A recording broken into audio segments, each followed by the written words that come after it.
वेदात्मकाय वेङ्कटेशाय पुल्लेन्दीवरलोचनम् अवघनश्यामाभिरामाकृतिम् विश्वेशं कमलाविलासविलसत्पादारविन्दद्वयम्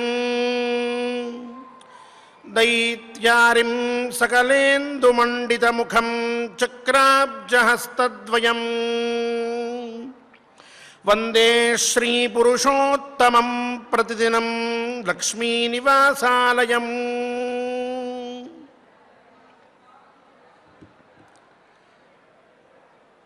प्रतिदिनं శ్రీనివాస పరమాత్మ శ్రీనివాసుడు శ్రీరూపుడు అని భక్తులమందరం మనం స్వామివారిని కీర్తిస్తూ ఉంటాం.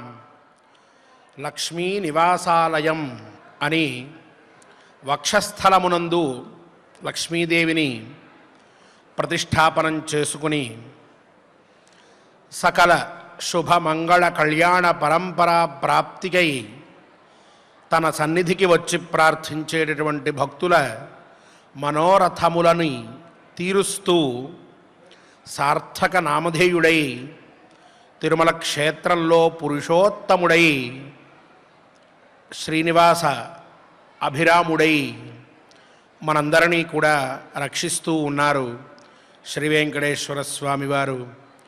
ప్రతిదినం గోవిందనామ సంకీర్తనంతో గోవింద గోవింద అంటూ ఆయన గుణగణములని కీర్తించడంతో మనందరికీ కూడా పూర్వజన్మార్జిత పాప సంచయమంతా భగ్నమై స్వామివారి దివ్య గుణ సందర్శనం అనేది జరిగి స్వామివారి యొక్క అనుగ్రహం పరిపూర్ణంగా లభిస్తుంది. ఆ మార్గంలో ప్రతినిత్యం భారత భాగవత రామాయణ గ్రంథములని పారాయణ చేస్తూ ధర్మ అర్థ కామ మోక్షములనేటటువంటి చతుర్వర్గముల యొక్క స్వరూప విజ్ఞానాన్ని మనందరం కూడా పొందుతూ ఉన్నాం స్వామివారి అనుగ్రహంతో. ఇటువంటి మహాయజ్ఞానికి మనం ఈనాడు తృతీయ సవనం సాయం సవనం అంటారు. మనకి మూడవ రూపంలో మూడవ భాగంగా కనిపిస్తూ ఉన్నటువంటిది మన భారత గ్రంథం. ఈ గ్రంథ పారాయణానికి ప్రవచనానికి కూడా ఆచార్యులతో వారితో కలిపి సత్సంకల్పం చేసుకుందాం. స్వామివారి దివ్యానుగ్రహ పాత్రులమవుదాం. విఘ్నేశ్వర ధ్యానం. నమస్తే గణనాథాయ గణానాం పతగే నమః. భక్తి ప్రియాయ దేవేశ భక్తేభ్యః సుఖదాయక. శ్రీనివాస ధ్యానం అనంత వేద సంవేద్యం నిర్దోషం గుణసాగరం అతీంద్రియం నిత్యముక్తం శ్రీనివాసం భజే నిశం. శ్రీకృష్ణ ధ్యానం వందే నవఘనశ్యామం పీతకౌశేయవాససం సానందం సుందరం శుద్ధం శ్రీకృష్ణం ప్రకృతేః పరం. వ్యాసధ్యానం వేదవ్యాసం స్వాత్మరూపం సత్యసంధం పరాయణం శాంతం జితేంద్రియక్రోధం సశిష్యం ప్రణమామ్యహం. అథ సంకల్పః. శ్రీమదాదివరాహ క్షేత్రే విరాజమానస్య జగద్రక్షణార్థమవతీర్ణస్య శ్రీమదఖిలాండకోటి బ్రహ్మాండ నాయకస్య శ్రీ వెంకటేశ్వర స్వామినః పరిపూర్ణానుగ్రహేణ సర్వేషాం భక్తజనానాం ఆధివ్యాధి నివృత్తి ద్వారా ఆయురారోగ్యైశ్వర్యాభివృద్ధ్యర్థం సర్వారిష్ట నివృత్తి ద్వారా సకల శ్రేయోభివృద్ధ్యర్థం ధర్మార్థకామమోక్షాఖ్య చతుర్విధ పురుషార్థ సిద్ధ్యర్థం సమస్త పాపక్షయార్థం శ్రీ పరమేశ్వర ప్రీత్యర్థం శ్రీమన్మహాభారతే వనపర్వణి యథాశక్తి 31ోऽధ్యాయాంతర్గత శ్లోకపారాయణం ఆచార్యముఖేన కరిష్యామహే. శ్రీకృష్ణ పరబ్రహ్మణే నమః.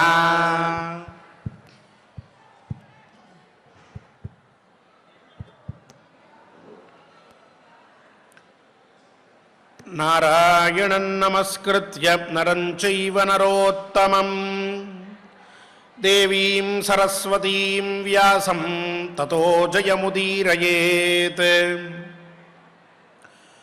ప్రత్యక్షం హి త్వయా దృష్టః ఋషిర్గచ్చన్ మహాతపాః మార్కండేయో ప్రమేయాత్మా ధర్మేణ చిరజీవత.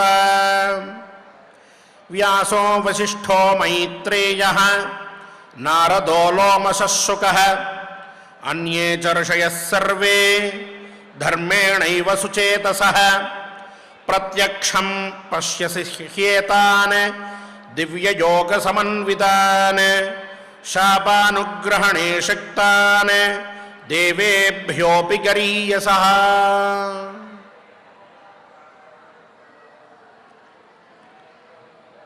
ద్రౌపదీదేవి ఆగ్రహంతో కోపంతో మాట్లాడిన మాటలకి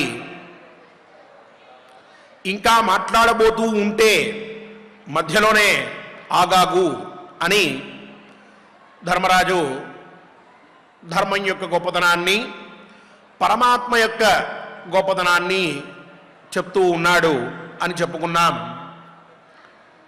అందులో భాగంగా ద్రౌపదీదేవి ఎన్ని ధర్మకార్యాలన్నా చెయ్యి, నీ మీద భగవంతుడికి అనుగ్రహం ఉంటే నువ్వు చేసినటువంటి మంచి పనులన్నిటికీ కూడా నువ్వు తగిన ఫలితాన్ని పొందుతావు. నీ మీద ఆయనకి అనుగ్రహం లేకపోతే నువ్వు ఎన్ని మంచి పనులు చేసినా సరే కష్టపడుతూనే ఉంటావు. ఈ మొత్తానికి నీ సుఖదుఖాలకి కారణం పరమాత్మ తప్ప నువ్వు ఆచరించే ధర్మం కాదు అనే మాటని మాట్లాడింది. దానికి సమాధానం చెప్తూ ఉన్నాడు ధర్మరాజు. ఆవిడ మాట్లాడిన మాటల్లో ధర్మం లేక ధర్మకార్యం అనే వాటికి ఫలితం లేదు అనే అర్థం గోచరించింది. ప్రధానంగా ఆనాడు ధర్మరాజుకి అదే గోచరించింది, మనకి అదే గోచరించింది. గ్రంథముల యందు అన్నిటి యందు అదే చెప్పబడి ఉన్నది. ధర్మరాజు ముందుగా ధర్మం యొక్క గొప్పతనాన్ని చాలా అద్భుతమైనటువంటి మాటలతో చెప్పాడు. ఇది పూర్వభాగం ధర్మరాజు మాట్లాడిన మాటల్లో. అయితే ఈ మాటలన్నీ కూడా ఎలా ఉన్నాయి అంటే, ధర్మం గొప్పది, ధర్మాన్ని మనం ఏ పనైనా సరే ఒక ఫలితం కోసం చేయకూడదు, మనం చెయ్యాలి కాబట్టి చెయ్యాలి. గృహస్థాశ్రమంలో ఉన్నటువంటి వాడు చేయాల్సిన పనులు కొన్ని ఉంటాయి, అవి ఏవే ఉన్నాయో అవే నేను ఆచరిస్తూ ఉన్నాను వాటినే, అంతే తప్ప వేరే వాటిని నేను ఆచరించట్లేదు. ఈ ధర్మం ఆచరిస్తే నాకు ఇంత పుణ్యం వస్తుంది అని నేను బుద్ధిలో పెట్టుకోలేదు. సహజంగా నేను ధర్మం ఆచరించాలనుకున్నాను, ఆచరిస్తూ ఉన్నాను. ధర్మం ఎంత గొప్పగా చేస్తే అంత ఫలితం వచ్చి మనకి చాలా పుణ్యం వచ్చేస్తుంది అని, ఈ పని చేస్తే ఈ ఫలితం వస్తుంది కాబట్టి ఇది చేస్తాను, ఈ పుణ్యం చేస్తాను, ఈ దానం చేస్తాను, ఈ యజ్ఞం చేస్తాను, ఈ అర్చన చేస్తాను, ఈ హోమం చేస్తాను అంటూ ఎవరైతే ఈ పని చేసినందువల్ల నాకు ఫలితం ఉంటుంది కాబట్టి చేస్తాను అని ఒక పనిని మొదలు పెడతారో అటువంటి వారికి ధర్మం ఆచరించినందువల్ల ఫలితం రాదు. ధర్మం ఏదో ఒక ఫలాన్ని ఆశించి చేయాల్సింది కాదు, స్వభావంగా చేయాల్సినటువంటి పని. అంటే మన మనస్సుల్లోనే ధర్మం అనేటటువంటి భావన ఉండాలి. అలాగే ఎవరైతే ఈ ధర్మం ఆచరించినందువల్ల ఈ ఫలితం వస్తుంది అని చెప్పి అనుకుని చేస్తారో అటువంటి వారు పాపబుద్ధులు అవుతారు. అందువల్ల అటువంటి భావన పెట్టుకోవద్దు. ఇక ధర్మాన్ని ఆచరించిన తర్వాత ఓ పూజో వ్రతమో హోమమో ఇంకోటో చేసిన తర్వాత నాకు దీనివల్ల ఇంత ఫలితం రాలేదు, కాబట్టి నేను చేసినటువంటి ఈ పుణ్య కార్యం వృథా, ఎందుకు పనికిరాదు అనేటటువంటి భావనతో ధర్మాన్ని ఎవరైతే శంకిస్తారో అటువంటి వారికి కూడా ఈ ధర్మఫలం అనేటటువంటిది చెందకుండా పోతుంది, పైగా వారికి ఉత్తమమైనటువంటి లోకాలు కూడా రావు. అలాగే ఎవరైతే చిన్న వయసులో అయినా చక్కగా చదువుకుని మంచి జ్ఞానంతో ఉండి ధర్మబుద్ధితోటి ధర్మకార్యాలు ఆచరిస్తూ ఉండి మంచి మాటల్ని మాట్లాడుతూ ఉండి ధర్మబద్ధమైనటువంటి జీవనాన్ని కొనసాగిస్తారో అటువంటి వారు వృద్ధులు అని చెప్పి అనబడతారు. వయస్సుతో వాళ్ళకి వార్ధక్యం రాకపోయినా వాళ్ళు ఆచరించేటటువంటి మార్గంలో ధర్మం అనేటటువంటిది ఉన్నది కాబట్టి, ధర్మతత్వాన్ని తెలుసుకున్నటువంటి వారు కాబట్టి ఒకరికి మంచి చేయాలి, ఒకరి విషయంలో మంచిగా ఆలోచించాలి, భగవంతుడి యొక్క నామస్మరణ చేసుకుంటూ ఉండాలి, పురాణ పఠనం చేయాలి, వేదోక్తమైనటువంటి ధర్మకార్యాలు ఆచరించాలి, నాకు చేతనైనంత వరకు పరోపకారం ఎప్పుడూ నేను చేస్తూ ఉంటాను, మనసా వాచా కర్మణ ఇతరుని ఎవరిని కూడా నేను ఇబ్బంది పెట్టను, ఒకవేళ నన్ను ఎవరైనా సరే ఇబ్బంది పెట్టినట్లయితే కొంచెం సహనం వహించి వాళ్ళ యొక్క పాపానికి వాళ్ళు పోతారు అనేటటువంటి భావంతో ఓపిక పట్టి ఉంటాను. మరీ శృతి మించిపోయినట్లయితే మనకి శాస్త్రము ఏ విధంగా అయితే ఉపదేశించిందో అటువంటి మార్గాన్ని అనుసరించి ఆ శత్రువులను ఎదుర్కొంటాను. ఎప్పటికీ కల్లో కూడా ఎవరూ కూడా నాశనమైపోవాలి అని నేను కోరుకోను. అందరి యొక్క క్షేమం బాగుండాలి. ధర్మస్య విజయోస్తు అధర్మస్య నాశోస్తు లోకా సమస్తాః సుఖినో భవంతు సర్వే జనాః సుఖినః భవంతు అనేటటువంటి భావన్నే నేను పెట్టుకుంటాను అనేటటువంటి భావనతో ఎవరైతే చిన్నవాళ్ళు అయినప్పటికీ కూడా ధర్మాన్ని వదిలిపెట్టక ధర్మ మార్గంలో నడుస్తూ జీవనాన్ని కొనసాగిస్తారో అటువంటి వారు వయస్సుతో మనకి చాలా చిన్నపిల్లలుగా కనిపించినప్పటికీ కూడా వాళ్ళు చాలా పెద్దవాళ్ళు, వాళ్ళు చాలా యోగ్యులు, వాళ్ళు చాలా మంచివాళ్ళు, వాళ్ళు పుణ్యశ్లోకులు, వాళ్ళు భాగవతోత్తములు అని చెప్పి పిలువబడతారు. అందువల్ల అటువంటి వారి విషయంలో ఎప్పుడూ కూడా మనం గౌరవంతో ఆదరంతో ఉండాలి అని ఇలా ఈ మాటలన్నిటినీ కలిపి ధర్మరాజు ఒక్కొక్క శ్లోకంగా మనం చెప్పినట్లుగా అనుకున్నాం. ఆ ధర్మరాజు చెప్పినటువంటి ఈ మాటలన్నీ కూడా ప్రత్యక్షంగా కనిపించేటటువంటి మాటలు కాదు. ఇవన్నీ కూడా ఆవిడికి వేదముల యందు శాస్త్రముల యందు మహానుభావుల దగ్గర నుంచి మహర్షుల దగ్గర నుంచి పుణ్య పురుషోత్తములైనటువంటి వారి దగ్గర నుంచి ధర్మరాజు ఏదేదైతే తెలుసుకుని ఉన్నాడో దాన్ని మొత్తాన్ని వివరించాడు. ఈ మాటలు వినడం వల్ల ద్రౌపదీదేవికి ఏమైనా సరే భావన మారుతుందా? మనసులో ఉన్నటువంటిది మారచ్చు, మారకపోవచ్చు. ద్రౌపది నువ్వు ఇలా అనుకుంటున్నావు కానీ ధర్మం గొప్పది అని అంటే ఆవిడ మళ్ళీ ఇంకొక పురాణంలోనో లేక ఇంకొక ఇతిహాసంలోనో లేక ఇంకెక్కడోనో జరిగినటువంటి ఇంకొన్ని విషయాలు తీసుకుని మాట్లాడచ్చు. ఇదా పూర్వం విన్నాం మనం బలికి అలాగే ప్రహ్లాదుడికి మధ్యలో జరిగినటువంటి సంభాషణ. ఇప్పుడు తర్వాత మళ్ళీ అలాంటి మాటలే ఆవిడే ఉన్నా ప్రతిపాదించవచ్చు. ఈ అధ్యాయం తర్వాత అధ్యాయంలో మళ్ళీ ద్రౌపదీదేవి మాట్లాడుతుంది. ఆ పై అధ్యాయంలో భీముడు మాట్లాడతాడు.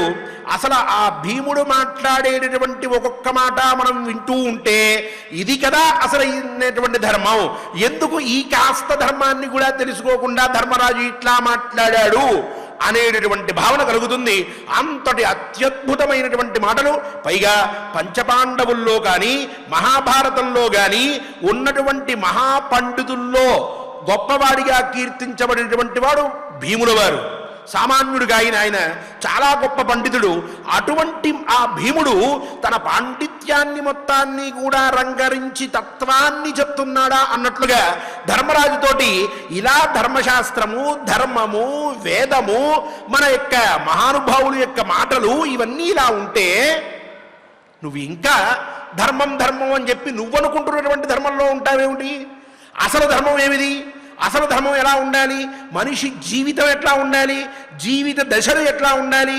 ఒక్కొక్క దశలో 20 ఏళ్ళు వచ్చేంత వరకు ఎలా ఉండాలి, 40 ఏళ్ళు వచ్చేంత వరకు ఎట్లా ఉండాలి, 60 ఏళ్ళు వచ్చేంత వరకు ఎట్లా ఉండాలి, 80 ఏళ్ళ నుంచి ఎట్లా ఉండాలి, ఇదంతా మన ధర్మశాస్త్రం చెప్పింది కదా. బాల్య కౌమార యౌవన వార్ధక్యములు అనేటటువంటి 4 అవస్థలు ఉన్నాయి కదా. బాలుడుగా ఉన్నప్పుడు ఎట్లా ఉండాలి, కౌమారంలో ఎట్లా, వార్ధక్యంలో ఎట్లా, ధర్మశాస్త్రం చెప్తే, పెద్దలందరూ చెప్తే నువ్వు ఇట్లా మాట్లాడతావేంటి అంటూ మాట్లాడేటటువంటి ఒక్కొక్క మాట రత్నంలాగా అనిపిస్తూ ఉంటుంది. అత్యద్భుతమైనటువంటి వాక్యాలు మాట్లాడుతున్నాడు భీమసేనుడు అని అనిపిస్తూ ఉంటుంది. కాబట్టి అటువంటి మాటలనే కొంచెం మార్చి ద్రౌపదీదేవి ధర్మరాజు మాట్లాడిన తర్వాత మాట్లాడవచ్చు. నువ్వు ఇన్ని మాటలు మాట్లాడావు, ఇన్ని విశేషాలు చెప్పావు, ధర్మం చాలా గొప్పది అన్నావు, నాకు కూడా ధర్మం గొప్పది అనే విషయంలో ఏమీ వైమనస్యం లేదు, నేను ఒప్పుకుంటున్నాను. కానీ ప్రకృతమైనటువంటి పరిస్థితిలో మనం ఇట్లా ఉండాలి కదా అంటూ పై మాటలు ఏమన్నా మాట్లాడితే, అలా మాట్లాడకుండా ఉండాలి అంటే ఏం చేయాలి, మాట్లాడితే ఒకవేళ ఏమవుతుంది, ఇలాంటివన్నీ కూడా బేరీజు వేసుకుని మహానుభావుడు కాబట్టి, ధర్మతత్వాన్ని బాగా తెలుసుకున్నటువంటి వాడు కాబట్టి ధర్మరాజు ద్రౌపదీదేవికి ఇప్పుడు ఇంతవరకు పరోక్ష వాక్యముల అంటే పరోక్షంగా వచ్చినటువంటి మాటల మీద లేక పరోక్ష ప్రమాణములైనటువంటి వాటి చేత సమాధానం చెప్పి ఇప్పుడు ప్రత్యక్షమైనటువంటి ప్రమాణాన్ని ఆయన చూపిస్తూ ఉన్నాడు. ధర్మాన్ని ఆచరించడం వల్ల వచ్చేటటువంటి ఫలితం ఏమిటి అని. ఇప్పుడు ఇతఃపూర్వం మనం చెప్పుకున్నాం, ధర్మం అనేటటువంటి దాన్ని ఎవరైతే నమ్ముతారో అటువంటి వారు ఉత్తమ గతి పొందుతారు. ఎవరైతే ధర్మాన్ని శంకిస్తారో, మన సనాతన ధర్మాన్ని విమర్శిస్తారో, లేక సనాతన ధర్మాన్ని ఎప్పటికప్పుడు కూల్చేద్దామని ప్రయత్నం చేస్తారో అటువంటి వారందరూ కూడా అధోగతి పారైపోతారు అని చెప్పుకున్నాం మనం. దీనికి ఎవిడెన్స్ ఏది అంటే, ధర్మాన్ని ఆచరిస్తే ఉత్తముడుగా ఉంటారు అనడానికి ప్రమాణం ఏమిటి? ఆ మాట చెప్పారు బాగుంది, కానీ ప్రమాణం కావాలి నాకు అన్నప్పుడు ఏం చెప్తాం? ఒక ఉదాహరణ చూపించాలి. ఒక ఉదాహరణ చూపించి ఇగో ఇలా ఉన్నారు కాబట్టి మనం కూడా ఆ మార్గంలో నడుద్దామని చెప్పాలి. అందుకని ధర్మరాజు కూడా చాలా గొప్పగా ఆలోచించి ఇక్కడ ద్రౌపదీదేవికి ప్రత్యక్షం హిత్వయా దృష్ట ఋషిర్గచ్చన్ మహాతపాః, నీకు ప్రత్యక్ష ప్రమాణాన్ని చూపిస్తున్నాను ద్రౌపది. నువ్వు ఇంతవరకు నేను చెప్పినటువంటి వాక్యాల మీద శ్రద్ధని పెట్టచ్చు పెట్టకపోవచ్చు, నీ కళ్ళ ముందు జరిగినటువంటి దాన్ని నేను చూపిస్తూ ఉన్నాను. ధర్మాన్ని నమ్మి ఆచరిస్తే కలిగేటటువంటి ప్రయోజనం ఏమిటో ఇప్పుడే నీకు చూపిస్తూ ఉన్నాను అంటున్నాడు. మార్కండేయ అప్రమేయాత్మ ధర్మేణ చిరజీవిత. నీ కళ్ళ ముందే మార్కండేయ మహర్షి వెళ్ళిపోయారు, మనతో మాట్లాడి గమనించావా?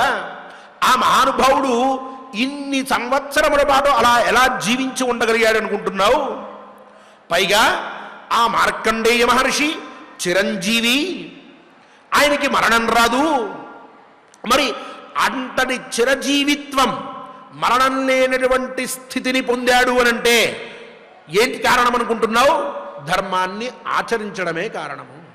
ఆయన ధర్మయుక్తంగా ఉన్నాడు కాబట్టే చిరంజీవి అయి, మహానుభావుడై, మహాతపస్వి అయి మనందరినీ అనుగ్రహిస్తూ అందరి చేత కూడా ప్రశంసింపబడుతూ గౌరవింపబడుతూ ఉన్నాడు.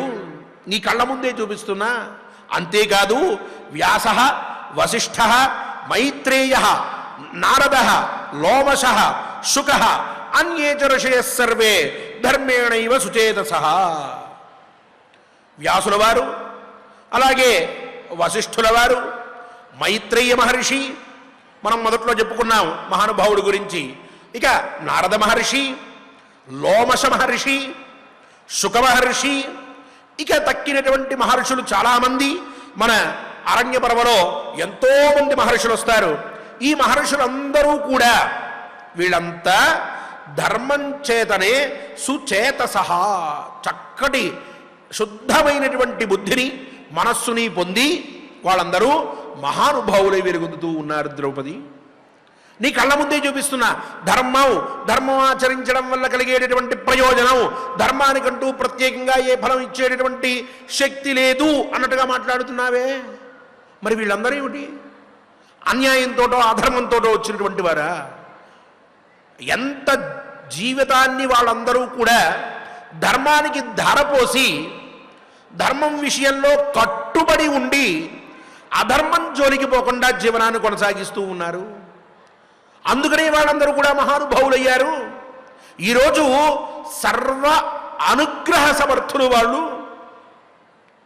నియోగ పర్యునియోగం అనేటువంటిది రెండూ కూడా వాళ్ళ దగ్గర ఉన్నది. వాళ్ళు శపించగలరు లేక అనుగ్రహించగలరు అని ప్రత్యక్షం పశ్యసిష్యేతాన్ దివ్యయోగ సమన్వితాన్ శాప అనుగ్రహణే శక్తాన్ అని చెప్తూ ఉన్నాడు. వాళ్ళు శపించడానికి సమర్థులే, అనుగ్రహించడానికి కూడా సమర్థులే. రెండు శక్తులు ఎవరి దగ్గర ఉంటాయి? మహాత్ముల దగ్గర మాత్రమే ఉంటాయి, అందరి దగ్గర ఉండేవి కాదు. పైగా ఈ మహాత్ములు దివ్య యోగ సమన్వితాన్, దివ్యమైనటువంటి యోగశక్తి పొందినటువంటి వారు, సామాన్యులు కాదు. పైగా వీళ్ళంతా దేవేభ్యోపి గరీయసః, దేవతల కంటే కూడా చాలా గొప్పవాళ్ళు. అతి సామాన్యులు అనుకుంటున్నావేమో, ఏదో మనతో వచ్చి మాట్లాడి ధర్మరాజా బాగున్నావా అని నువ్వు జాగ్రత్తగా ఉండు అని వెళ్ళిపోతూ ఉంటే అతి సాన్నిహిత్యంతో, సాన్నిధ్యం బాగా మనకి కలిగితే కొందరి నిజమైనటువంటి ప్రభావాన్ని మనం తెలుసుకోలేం, వాళ్ళ యొక్క గొప్పతనాన్ని మనం తెలుసుకోలేం. ఆ రోజు నా పక్కనే ఉంటాడు కదా అనిపిస్తూ ఉంటుంది. అందుకనే అంటున్నాడు ఆయన, వాళ్ళేమీ సామాన్యులైనటువంటి వారు కాదు. దేవేభ్యోపి గరీయసః, దేవతల కంటే వీళ్ళు గొప్పవాళ్ళు. ఈ శక్తి దేవతల కంటే గొప్పదైనటువంటి శక్తి ఎలా వచ్చింది వాళ్ళకి? ధర్మం వల్లే వచ్చింది.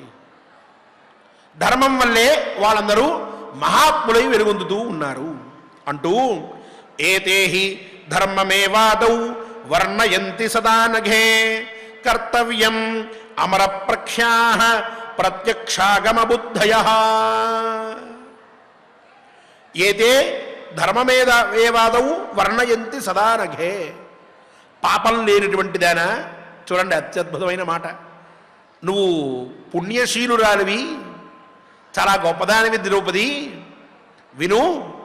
వీళ్ళందరూ కూడా ఇంతవరకు చెప్పినటువంటి మహానుభావులు సదా ధర్మమేవాదౌ వర్ణయంతి, ఎల్లప్పుడూ కూడా వాళ్ళు ధర్మాన్నే చెప్తూ ఉంటారు, ధర్మం గురించే వాళ్ళు మాట్లాడుతూ ఉంటారు. అలాగే వీళ్ళు దేవతల కంటే కూడా ప్రఖ్యాతి కలిగినటువంటి వాళ్ళు. ఎవరైనా సరే మార్కండేయ మహర్షినో లేక వశిష్ఠ మహర్షినో లేక వ్యాస మహర్షినో వెళ్ళి ప్రార్థిస్తారు దేవతల కంటే ముందు. ఆ వాళ్ళ యొక్క అనుగ్రహం పొందాలి అనుకుంటారు. ఈ మహర్షుల యొక్క అనుగ్రహం కలిగితే మన జీవితానికి పట్టినటువంటి కష్టమంతా పోతుంది కదా, మనందరం సుఖవంతులం అవుతాం కదా అనుకుంటూ ఉంటారు. దేవతల కంటే ఎక్కువ ఖ్యాతి కలిగి యోగశక్తితో ఉండేటటువంటి మహానుభావులు అమర ప్రఖ్యాః ప్రత్యక్షాగమ బుద్ధయః. పైగా వీళ్ళటువంటి వారు, వీళ్ళు సకల శాస్త్రముల యందు వేదముల యందు ఏవైతే ధర్మములు చెప్పబడ్డాయో అటువంటి ధర్మాన్ని ఆచరిస్తూ ఉండేటటువంటి మహానుభావులు, అటువంటి బుద్ధితోటి ఆలోచించేటటువంటి వారు. అటువంటి వారు మొట్టమొదట ఏం చేయమంటున్నారు? ధర్మాన్నే ఆచరించండి అని చెప్తున్నారు. ధర్మమే ఆచరించదగినటువంటిది, వేరొక దాన్ని కాదు. అధర్మం జోలికి వెళ్ళవద్దు, ధర్మాన్ని ఆచరించండి అని చెప్తూ ఉన్నారు. నీకు అర్థమవుతోంది కదా. ఓ పక్కేమో ఇంతటి గొప్ప శక్తి కలిగినటువంటి మహానుభావులు, వాళ్ళ ఇంకా దేవతల కంటే గొప్పవాళ్ళు, పైగా వాళ్ళ బుద్ధ వేద తత్ ఉక్త శాస్త్ర ప్రమాణములతో ఉండేటటువంటిది. అటువంటి వారు కొంతమంది చిరజీవులై ఇంకొంతమంది మహానుభావులై లోకంలో సంచరిస్తూ ఉన్నారు. శాప అనుగ్రహ సమర్థులు వీళ్ళు. ఇంతటి మహానుభావులు ఏం చేయమంటున్నారు? మొట్టమొదట ధర్మాన్ని ఆచరించు అని చెప్తున్నారు. ధర్మంచర, ఇదే వాళ్ళందరూ చెప్పేటటువంటి మాట. మరి నేను చెప్పినటువంటి వాక్యాలను ఒక్కసారి ఆలోచించు, ఇక్కడ వీళ్ళ యొక్క పరిస్థితిని ఒక్కసారి గమనించు. నేను చెప్పినటువంటి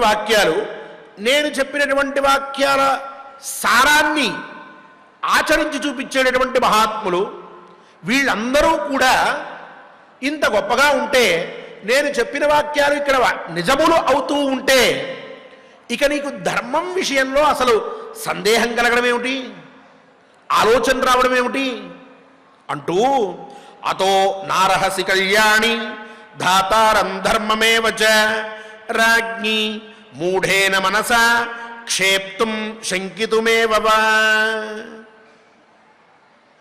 ద్రౌపది అతః నారహసి, ఇందువల్ల నువ్వు ధర్మాన్ని లేక ఆ పరబ్రహ్మని పరమాత్మని ఎప్పటికీ కూడా ఆక్షేపించడానికి కానీ లేక శంకించడానికి కానీ అర్హురాలివి కావు, గుర్తుపెట్టుకో. అతః నారహసి కళ్యాణి, నువ్వు ఒక పక్కేమో ధర్మాన్ని గురించి ధర్మం విషయంలో శంకించావు, ధర్మం చేస్తే ప్రయోజనం ఉంటుందా అని. ఇంకోవైపేమో ఆ పరమాత్మని ఆక్షేపించావు, మొత్తం ఆయిందే బాధ్యత మందేమీ లేదు అంటూ చాలా మాటలు మాట్లాడావు. ఈ రెండు పనులు చేయడానికి నీకు అర్హత లేదు, గుర్తుపెట్టుకో. ఎందుకు అంటే ఇప్పుడుగో అందువల్ల అంటే ఇప్పటిదాకా నేను చెప్పినటువంటి ఈ వాక్యముల వల్ల, ఇంతమంది మహాత్ములను చూపించినందువల్ల నువ్వు ఎప్పటికీ కూడా ధర్మాన్ని శంకించడానికి అర్హురాలివి కాదు, పరమాత్మని ఆక్షేపించడానికి కూడా అర్హురాలివి కాదు. పైగా నువ్వు మూఢేన మనసా అంటూ ఉన్నాడు చూడండి. మూర్ఖమైనటువంటి మనస్సుతో నువ్వు ఎప్పటికీ కూడా ధర్మాన్ని ఈశ్వరుణ్ణి శంకించద్దు, ఆక్షేపించద్దు, శుద్ధమైనటువంటి మనస్సుతోటి ధర్మాన్ని ఆచరించాలి, గుర్తుపెట్టుకో అని చెప్పి ఆ పైన ఉన్మత్తాన్ మన్యతే బాలః సర్వాన్ ఆగత నిశ్చయాన్ ధర్మాభిషంకో నాన్యస్మాత్ ప్రమాణమధిగచ్చతి. ఇంద్రియ ప్రీతి సంబద్ధం యదిదం లోకసాక్షికం ఏతావన్మన్యతే బాలః మోహమన్యత్ర గచ్చతి ప్రాయశ్చిత్తన్న తస్యాస్తి యో ధర్మమభిషంకతే ధ్యాయన్ సకృపణః పాపః న లోకాన్ ప్రతిపద్యతే. ప్రస్తుతం లోకంలో మనందరం చూసేటటువంటి ఒక విషయాన్నే ధర్మరాజు ద్రౌపదీదేవికి చెప్తూ ఉన్నాడు. అంటున్నాడు ఆయన, ఉన్మత్తాన్ మన్యతే బాలః సర్వాన్ ఆగత నిశ్చయాన్. ధర్మం యొక్క తత్వం బాగా తెలుసుకుని ధర్మం గురించి మాట్లాడేటటువంటి వాళ్ళని కానీ, ధర్మాన్ని ఆచరిస్తూ ఉండేటటువంటి వారిని కానీ, ధర్మ జీవనం గురించి తెలుసుకుందామనుకునేటటువంటి వారిని కానీ, సనాతన ధర్మం చెప్పినటువంటి మానవతా విలువలని పాటిస్తూ జీవనాన్ని గడుపుదాం అనుకునేటటువంటి వారిని కానీ, ధర్మమే గొప్పది అని చెప్పి మనసా వాచా కర్మణ విశ్వసించేటటువంటి వారిని కానీ, సనాతన ధర్మమే నా ఊపిరి అని భావించేటటువంటి వారిని కానీ, ధర్మం కోసం నేను ఎంతకైనా తెగిస్తాను, ధర్మాన్ని మాత్రం విడిచిపెట్టను అని అనుకునేటటువంటి వాడిని కానీ చూసి ఈ లోకంలో ఉన్నటువంటి కొంతమంది బాలులు అంటే చిన్నవారు, అటువంటి మనస్సుతో ఉండేటటువంటి వారు, అటువంటి బుద్ధి కలిగినటువంటి వారు, బాలిషవాదులు కొంతమంది, వీళ్ళందరినీ ఇలా ధర్మం గురించి ఆలోచించేటటువంటి వారిని చూసి వీళ్ళంతా కూడా మూర్ఖులు, ఉన్మత్తులు, నోటుకొచ్చింది మాట్లాడుతూ ఉంటారు, ధర్మం ధర్మం అంటారు. ఏమిటి వీళ్ళకి తెలిసింది? వీళ్ళకేమన్నా కూడు పెట్టిందా, గుడ్డు పెట్టిందా? వీళ్ళకేమైనా సరే ఉపయోగం ఉందా? ఈ మాట్లాడేటటువంటి శక్తిని తీసుకెళ్ళి ఇంకెక్కడన్నా పెట్టుకోవచ్చు కదా, ఎందుకు అనవసరంగా దగ్గు తెచ్చుకుంటారు? గొంతు మొంగురు పోతుంది, ఆకలేస్తుంది, శరీరంలో ఓపిక తగ్గిపోతుంది, వీళ్ళకి తప్ప ఇంకో పని లేదు, ఏమీ చేతకాని వాళ్ళే మాట్లాడతారు, పుస్తకాల ముందేసుకుని మాట్లాడితే అయిపోయిందా అంటూ లోకంలో ధర్మాన్ని ప్రచారం చేద్దామనుకున్నటువంటి వారిని మూర్ఖులని ముద్రేసి, అజ్ఞానులు అని చెప్పి చాటింపేసి, ఉన్మత్తులు అని చెప్పి ప్రచారం చేసి, వాళ్ళ మీద ఒక విధమైనటువంటి నింద వేసి లోకంలో కొంతమంది కాలం గడుపుతూ ఉంటారు. ద్రౌపది ధర్మాన్ని శంకించేటటువంటి వారు అలాగే ఉంటూ ఉంటారు. అయితే ఒకటి మటుకు వాస్తవం, ధర్మాభిశంక నాన్యస్మాత్ ప్రమాణం అధిగచ్చతి. ధర్మాన్ని శంకించేటటువంటి వాడు ఎప్పటికీ కూడా ప్రమాణాన్ని, శాస్త్ర ప్రమాణాన్ని గ్రహించలేడు. ఈ పని ఇలా చెయ్యి అని చెప్పంటే అలాగే ఎందుకు చెయ్యాలి అన్నప్పుడు వాడికి ఏం చెప్తాం? ఇంకా ఓ ప్రమాణం చెప్తాం, ఫలానా గ్రంథంలో ఇట్లా చెప్పారు, ఆ పురాణంలో ఇట్లా చెప్పారు, ఆచరించవయ్యా అంటే ఎందుకు అలాగే చెయ్యాలి? అలా చేస్తేనే ఉపయోగం ఏమిటి? ఇక ఆ ధర్మ విషయం మీద దృష్టి లేనటువంటి వాడికి ఇక వేరే గ్రంథం నుంచి మనం తీసుకొచ్చి, వేరే సోర్స్ నుంచి మనం తీసుకొచ్చి ప్రమాణాన్ని చూపించలేం. ధర్మాభిశంక నాన్యస్మాత్ ప్రమాణం అధిగచ్చతి. ధర్మాన్నే వాడు నమ్మకపోతే, ధర్మ విషయం గురించే ఆలోచించకపోతే, ఇక ఈ ధర్మం కానటువంటి ఇంకో దాని దగ్గర నుంచి తీసుకొచ్చి వాడికి ఏం ప్రమాణం చెప్తాం? మహాభారతాన్ని ఒకటి నమ్మడు అనుకుందాం. ఆ మహాభారతంలో చెప్పినటువంటి ఒక పని చెయ్యండి అన్నప్పుడు ఇలాగే ఎందుకు చెయ్యాలి అని అంటే, మహాభారతంలో చెప్పారు అన్నామనుకోండి, అది నేను నమ్మను అంటాడు. ఇక అతనికి ఏం చెప్పి మనం అతన్ని ఆ పనిలో ప్రవర్తింపజేస్తాం? ఏం చెయ్యలేం. అందువల్ల ధర్మాన్ని నమ్మనటువంటి వాడికి ఇక మనం ఎన్ని మంచి మాటలు చెప్పినా, ఎన్ని ధర్మ విషయాలు మాట్లాడినా, ఎన్ని ఉదాహరణలు చూపించినా వాడు బాలుడిలాగా, చిన్న పిల్లాడిలాగా ఆ స్థాయిలో ఆగిపోయి, పైకి బుద్ధి వెళ్ళక, పై విషయాల్ని గ్రహించలేక, ఆలోచించలేక మూర్ఖుడై, మూఢుడై అక్కడే తను అనుకున్నటువంటిదే నిజం అనేటటువంటి భ్రమలో బ్రతుకుతూ ధర్మం యొక్క గొప్పతనాన్ని తెలుసుకోలేడు. ఇది మొదటి విషయం. పైగా ఇంద్రియ ప్రీతి సంబద్ధం యదిదం లోకసాక్షికం ఏతావన్మన్యతే బాలః. ఇంద్రియ ప్రీతి సంబద్ధం అంటే కేవలం నాకు కనిపించినటువంటి దాన్నే నమ్ముతాను, నాకు కనిపించినటువంటి దేన్ని నమ్మను. ఇది ఈ మధ్యలో కొత్తగా వచ్చినటువంటి వాదం అని అనుకోకర్లా. మనం చాలా ఏళ్ల నుంచి ఉన్నది, ఈ మధ్య పెరిగారు అటువంటి వారు కొంతమంది బాబులు. వాళ్ళు నాకు కనిపిస్తే నేను నమ్ముతాను, నాకు కనిపించిందంతా అమాయకమే, అయోమయమే, అజ్ఞానమే. చెట్టుకు దండం పెడుతున్నావు, ఏమిచ్చింది చెట్టు? ఏమి ఇవ్వలేదు. ఎందుకు దండం పెడుతున్నావు? మూర్ఖత్వం అంటున్నాడు. అంటే ఆ చెట్టుకి దండం పెడితే ఆ చెట్టు దేవు ఇచ్చేయాలి వీడికి. 1 కోటి రూపాయలు కోరుకుంటే 1 కోటి ఇచ్చేయాలి. లేక 100 ఏళ్ళ ఆయుష్ అడిగితే 100 ఏళ్ళ ఆయుష్ తీసుకొచ్చి వీడి చేతుల్లో పెట్టాలి. ఓ కారు అడిగితే కారు ఇచ్చేయాలి, బస్సు అడిగితే బస్సు ఇచ్చేయాలి, విమానం అడిగితే విమానం కూడా ఇచ్చేయాలి. అప్పుడు నమ్మేస్తాడు. లేకపోతే చెట్టును చూసి నమస్కారం చేసేటటువంటి ప్రతి ఒక్కడు మూర్ఖుడే, మూఢుడే. ఓ గుడికిళ్ళ దండం పెట్టుకుంటూ ఉంటే ఆ రాయికి ఎందుకు దండం పెడతారంటాడు? రాయినే చూడగలిగాడు, కసాయిగా మిగిలిపోతున్నాడు. తనకి ఏది కనిపిస్తే దాన్నే నమ్ముతాను, కనిపించినటువంటి దాన్ని నమ్మను. ఏం చెప్తాం వాళ్ళకి? అన్నం తింటున్నాం, ఎందుకు తింటున్నాం అంటే ఆకలి తీరుతోంది అంటున్నాడు.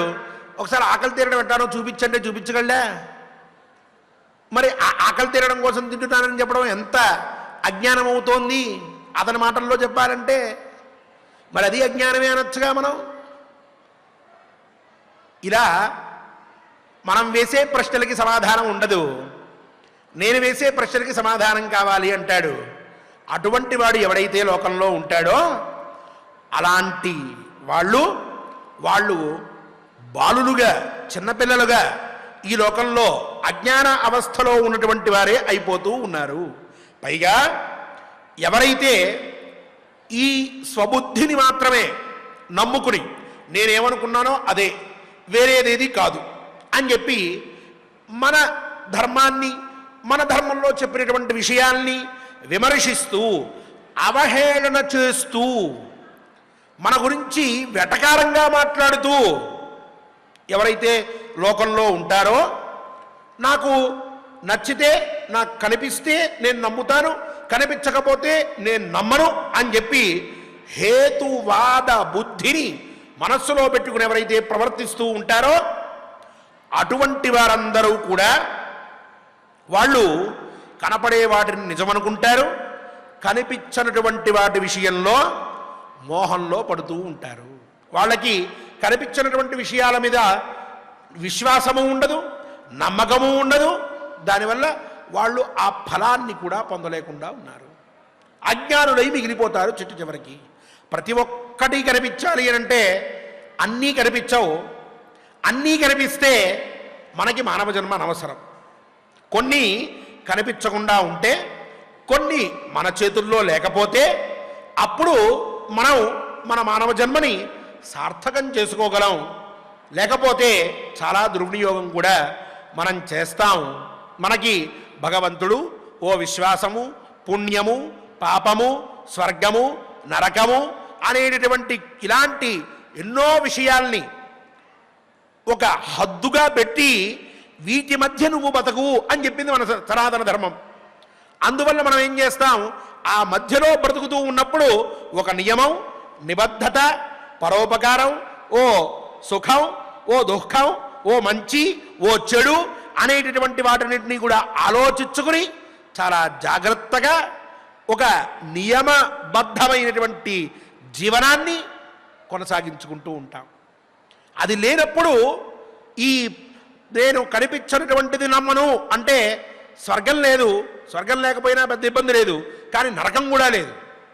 నరకం లేకపోతే భయం లేదు, భయం లేకపోతే నియమం అనేటటువంటిది వర్తించదు, నియమం లేకపోతే ఇష్టం వచ్చిన రీతిన జీవనం కొనసాగుతుంది. వాళ్ళు ఆ కేటగిరీలోకి వెళ్ళి చేరుతారు.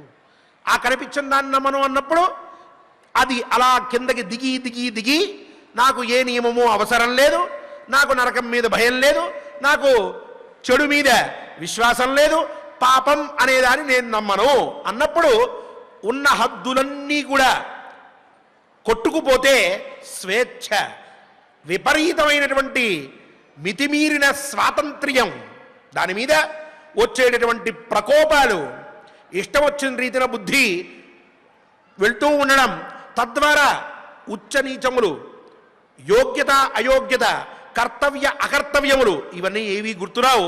ఇష్టం వచ్చినట్టు ఉంటాను అని చెప్పి ఒక బోరులో బంధించవలసినటువంటి జీవిని ఊళ్ళో వదిలిపెట్టేస్తే అది ఎంతమందిని ఇబ్బంది పెడుతుందో ఆ వ్యక్తులు కూడా అంతమందిని ఇబ్బంది పెడుతూ ఉంటారు. అందువల్ల సనాతన ధర్మం ఇన్ని హద్దులని మనకి కల్పించి ఉన్నది.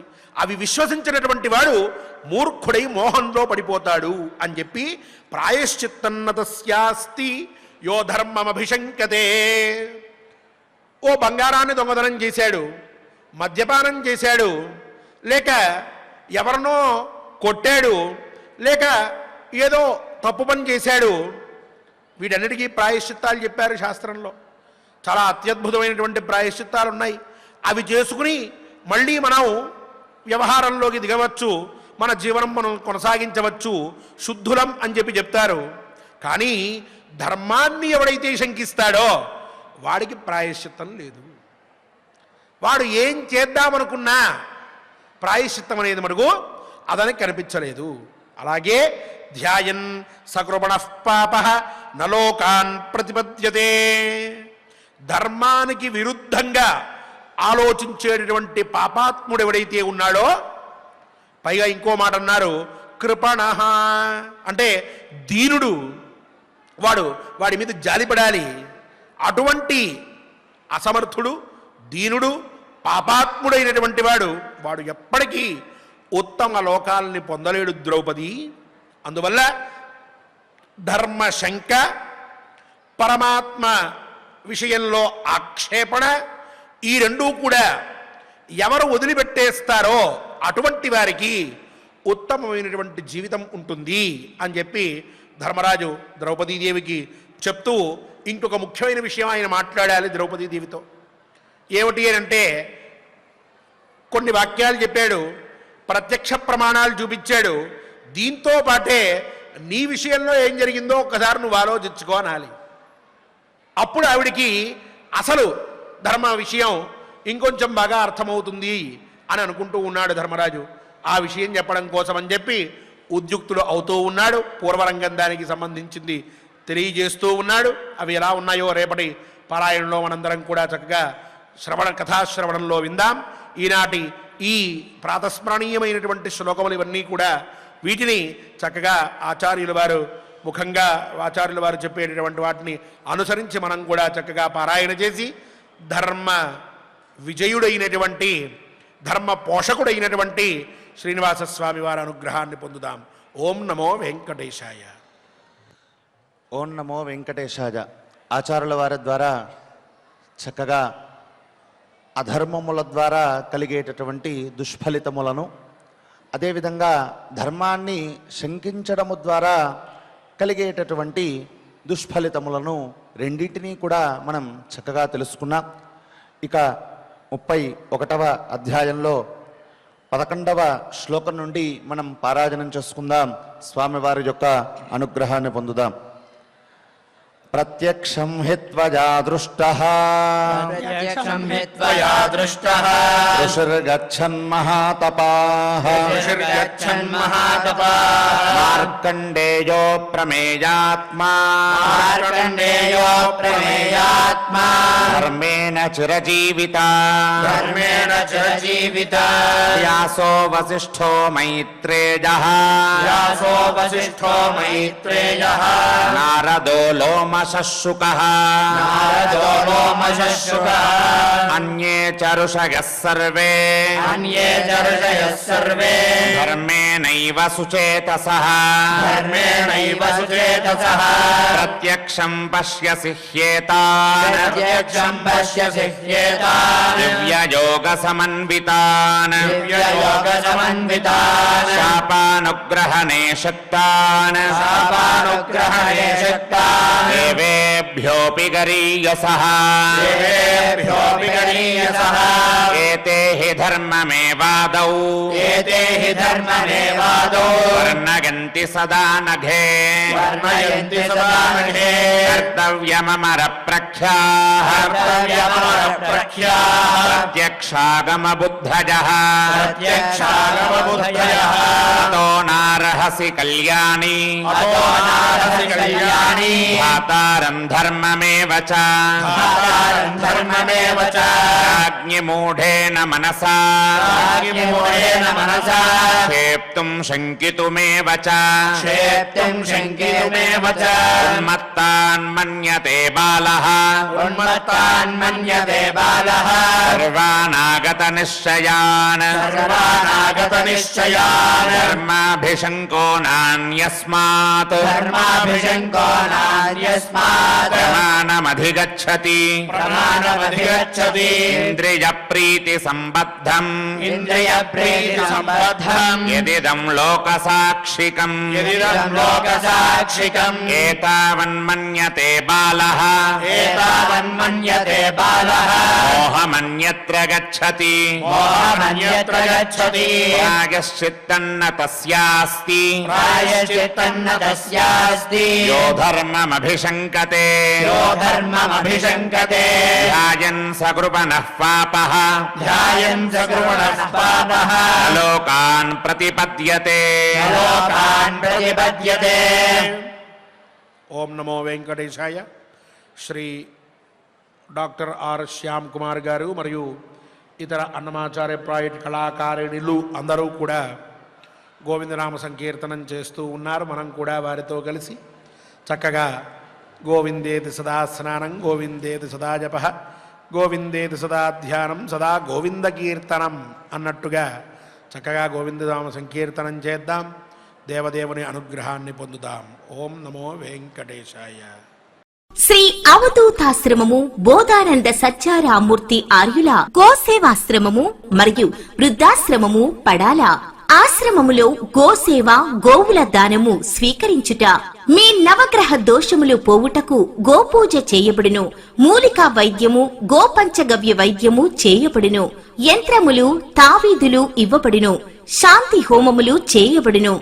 మీ ఆత్మీయుల పుట్టినరోజు, పెళ్లి రోజు మరియు వర్ధంతి వంటి ముఖ్యమైన దినములలో గోసేవ లేదా అన్నదానం చేయదలిచిన వారు సంప్రదించండి. మా వృద్ధాశ్రమంలో ఖాళీలు కలవు. చేరదలిచిన వారు సంప్రదించండి. శ్రీ శ్రీ శ్రీ స్వామి బోధానందగిరి శ్రీ అవధూతాశ్రమము అయ్యప్ప స్వామి గుడి దగ్గర పడాల, తాడేపల్లిగూడెం 2. Cell numbers 7981356374, 96180341138.